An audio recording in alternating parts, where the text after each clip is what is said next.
Magandang araw po sa inyong lahat. Ako po si Etching Vivian, muling bumabalik sa inyo. At tayo ngayon ay magluluto po ng pandikoko. Bago ang lahat, thank you Lord. At muli, ako'y binigyan mo ng pagkakataong makapag-share sa lahat ng pagluluto ng pandikoko. Simple lang ang ating pandikoko. Ito ay gawa sa dough na merong palaman ng coconut, sweetened coconut. Ipakikita ko sa inyo rin mamaya ang paggawa ng palaman natin na sweetened coconut. Parang bukayo kung tawagin sa Pilipinas, pero hindi siya matigas. Okay?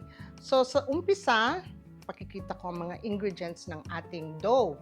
Okay?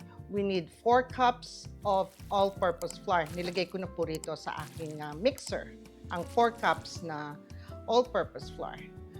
Gagamit tayo ng 1.5 cup na fresh milk, 3 teaspoon po na yeast, 3/4 teaspoon salt, 1 tablespoon vegetable oil, 5 tablespoon of butter melted, half cup of sugar, 2 whole eggs.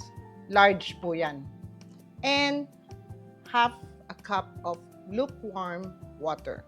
So, umpisahan po natin ang paggawa ng ating dough. Okay? Sa umpisa, lalagay natin yung ating lukewarm water. Lalagay ko dito para isang anuhan. Ang ating lukewarm water. Okay? Next, ilalagay po natin yung ating yeast. Yung ating yeast is the rapid rise na dry yeast. Okay? Sunod natin ang ating, before that, imimix ko muna ang ating yeast. Hindi ko na kailangang pabulain pa to kasi rapid rise nga po itong aking ginagamit.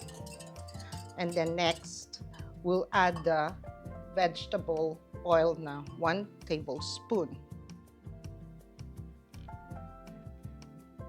And then next, we'll add our butter. Madali lang po ito. Kaya tuturo ko sa inyo step by step.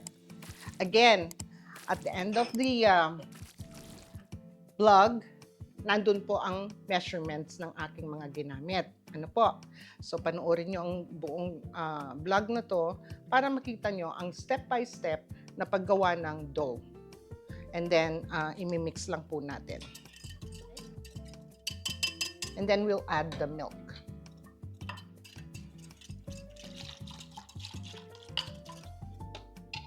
And lastly, ang ating itlog. Ibibit ko lang ng konti.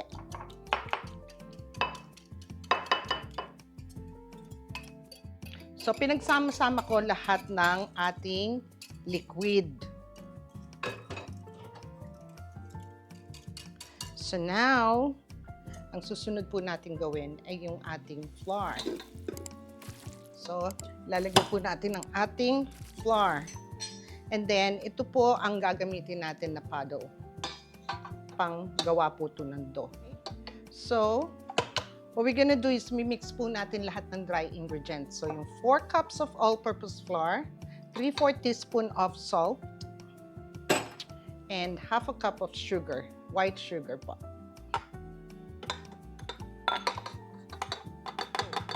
So now, mimix muna natin ng dahan-dahan ang lahat ng ating dry ingredients.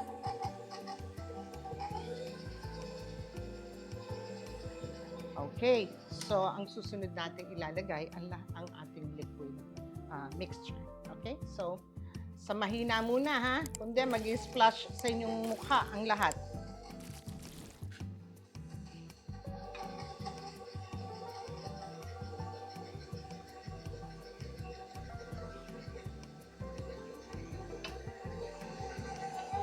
Ngayon, pwede na natin i-high speed.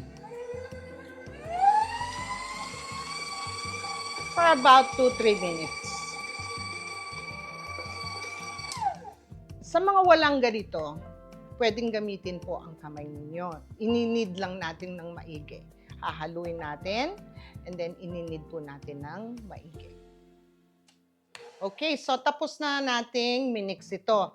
Lalagay po siya natin dito. However, gagamit po ako ng konting flour para bago natin siyang inid, kundi maninikit siya ng todo-todo.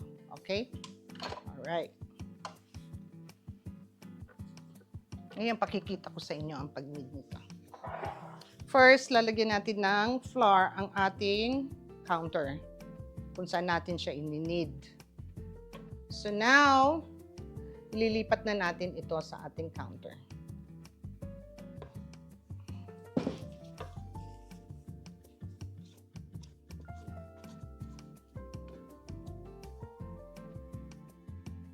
So we'll dust a little bit more of flour at atin siyang ininid ng konti.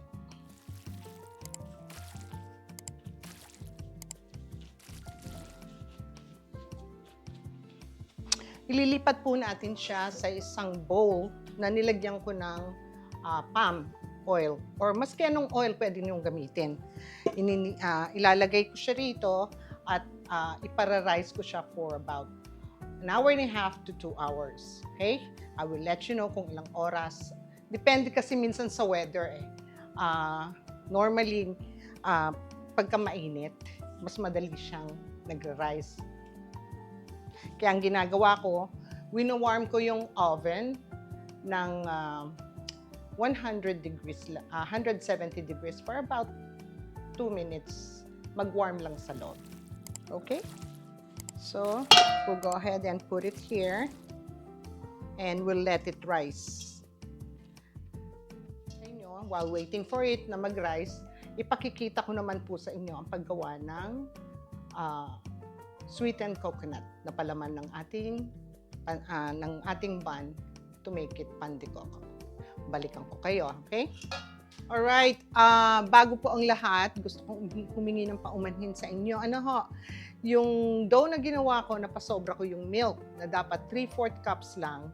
Nailagay ko 1.5 kasi I'm thinking of making dalawang dough in one mixture. However, gumawa uli ako ng isang dough. Kaya para maging tama yung consistency at tama din po ang ating texture ng ating dough. So, yung pong dough na ginawa ko ay binawasan ko yung milk. It's the same procedure po. Yun lang measurement ng milk na it should be 3/4 cup of milk. Okay, so now gagawa po tayo ng palaman ng ating pan de coco.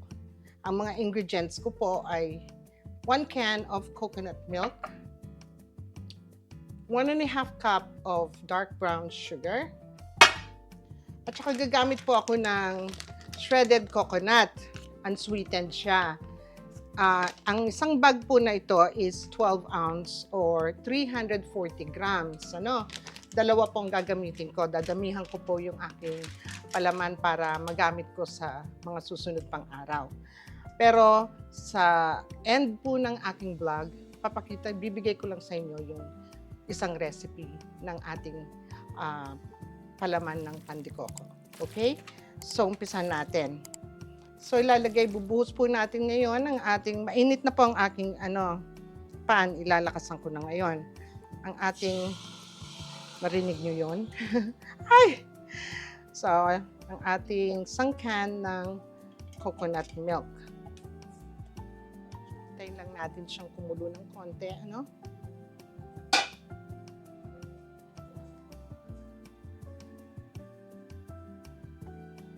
Alright, so ngayon, kumukulo na ang ating coconut milk. So, bubuhos na natin ang 1.5 cup of dark brown sugar. So, hintayin lang po natin itong kumulo. Ipasisirup lang natin ito. Pag medyo syrup na siya, and then we'll go and put the coconut. Kung makikita po ninyo, nakulo ng maigi ang ating syrup. Okay? So now, ihuhulog na po natin ang ating shredded coconut. Yung pong isang can ng coconut milk na ginamit ko is 400 ml. Make sure 400 ml ang inyong gagamitin. So, hulog na po natin. Hinaan ko lang yung apoy at ihuhulog na natin ang ating shredded coconut.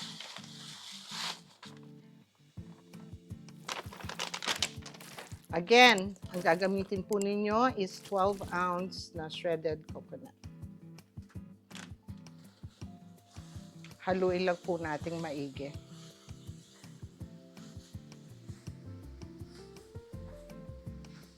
At hinaan ninyo ang inyong apoy.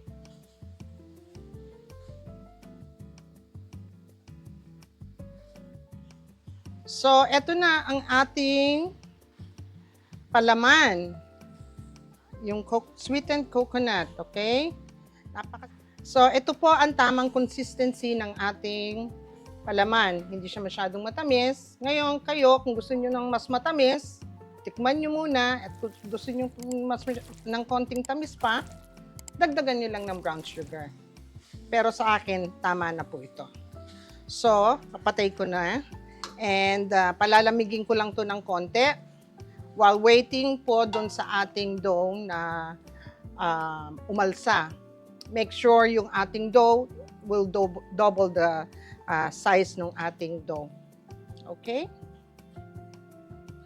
Alright, so exactly 2 hours, 2 oras at nag-rise ng ating dough. So, eto po yun. Nakalimutan kong sabihin din sa inyo na pagka nilagay na natin siya rito, patakan nyo lang maski mga 2 teaspoon ng oil around yung ating dough. Okay? So, tanggalin lang natin yung air and ating ininid ngayon ito.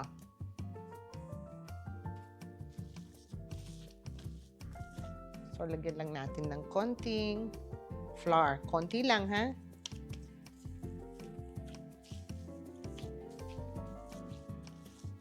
Okay. So, now, atin po siyang hihiwain. Ang gagawin ko po, kasi malalaki ang bun na gagawin ko, it's 100 grams. Pwede nyong liitan, nasa sa inyo kung anong size ang gusto ninyo. Pero ang iba ginagamit is like 60 grams or 70. Ako po, gagawin ko 100 grams. So, nilalagyan ko ng pump spray ng konti yung aking pangkat para hindi masyadong manikit, no? So, ayan. So, puro 100 grams lang ito. So, hiwain ko lang lahat ito ng tigo 100 grams. Ngayon, ira-round lang natin lahat ang ating dough. Okay?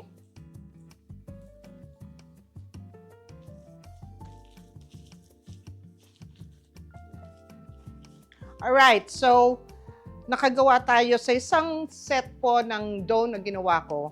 Nakagawa tayo ng 2, 4, 6, 8, 10, 12, 14 dough. Each of them is 100 grams. So, our next step, lalagyan natin ng palaman ang ating dough. You can use any pan or muffin pan. May nabibiling muffin pan na 1/2 inch. Yon pwede nyo gamitin, yung maliliit, kung gusto nyo mas maliit. Ito po, ang aking pan na gagamitin na tray. Saan ko to binili? Sorry to say, sa Pilipinas ko po ito binili.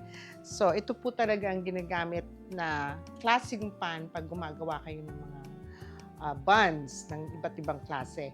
Okay? So, pakita ko sa inyo kung paano gawin ang ating bun. At pag natapos ito, ipapaalsahin na naman natin. Okay? So, lagay lang po natin dyan, ano? Ito yung ating pinalamig na sweetened coconut. So, basically, ang ginagawa ko is bubuksan lang and I put 1 scoop full ng ating sweetened coconut. Okay? And sasara lang natin.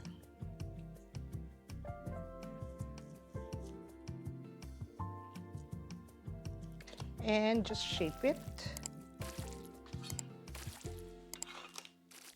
Ilalagay ko lang siya rito.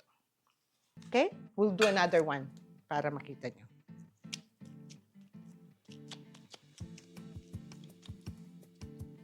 I use a small ice cream scooper para pantay-pantay ang laman.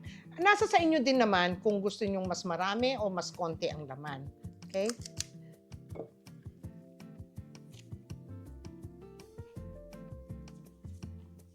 And just close it. Yung pagka-close, yun ang nasa ibaba. Ano?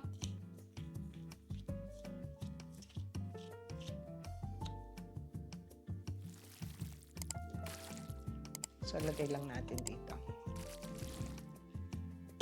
So, tapusin ko po ito at pagkatapos, papakita ko sa inyo pag natapos na ito. Okay? O, ayan. Natapos ko ng balutin lahat ng ating dough. May natira pang dalawa. So, gagawin ko yun sa isang tray. We'll let it rise again for another 30 to 45 minutes before we bake it.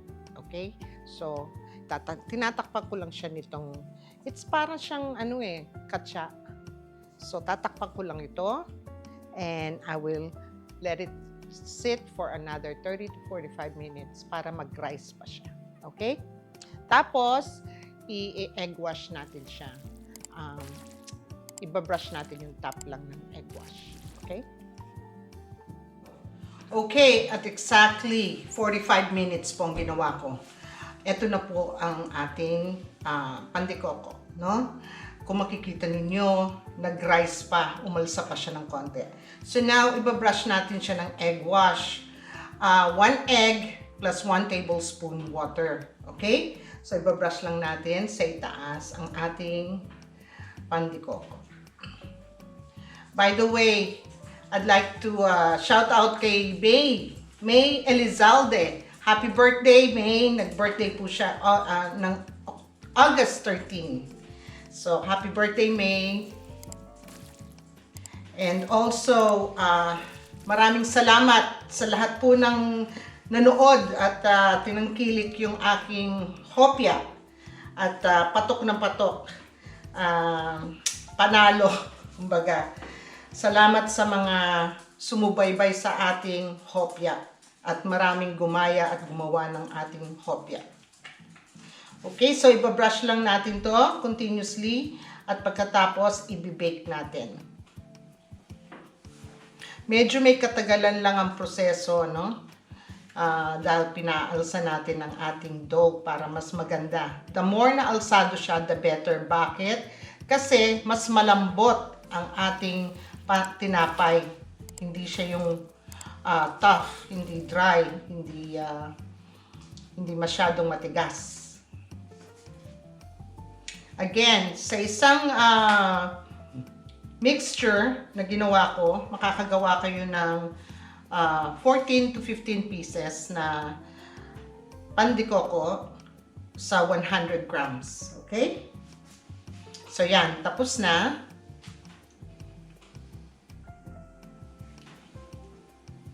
Nag-preheat na ako ng oven at 350 degrees. Ibe-bake natin to for 20 minutes lang po, sa 350 degrees or 176 Celsius. Okay? So, ilalagay ko na to sa oven at pagkatapos, balikan ko kayo pag ito'y naluto na para ating matikman.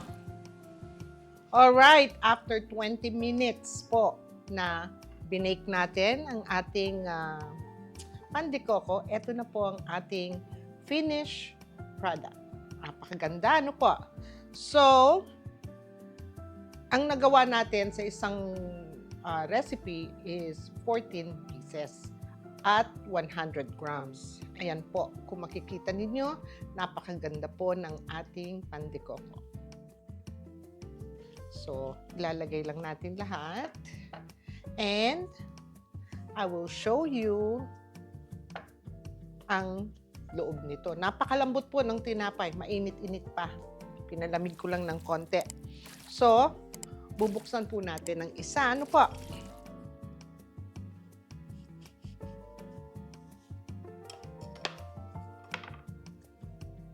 Ayan, kung makikita ninyo, andyan po ang laman at very soft po ang ating tinapay. Napakasarap. Tumikim na ako ng isa kanina.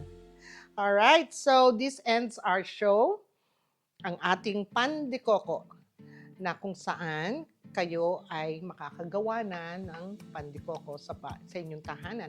At pwede rin pong pangnegosyo to dahil napakamura lang lahat ng ingredients nito. So panoorin nyo ang buong episode na to at sa huli, nandoon ang tamang measurements at ang baking time ng ating pan de coco. So paano po? Maraming salamat and to God be the glory. Maraming salamat po sa inyo. Please watch, share, and subscribe. Thank you all at kayo magkaroon ng mapayapang araw. Salamat po.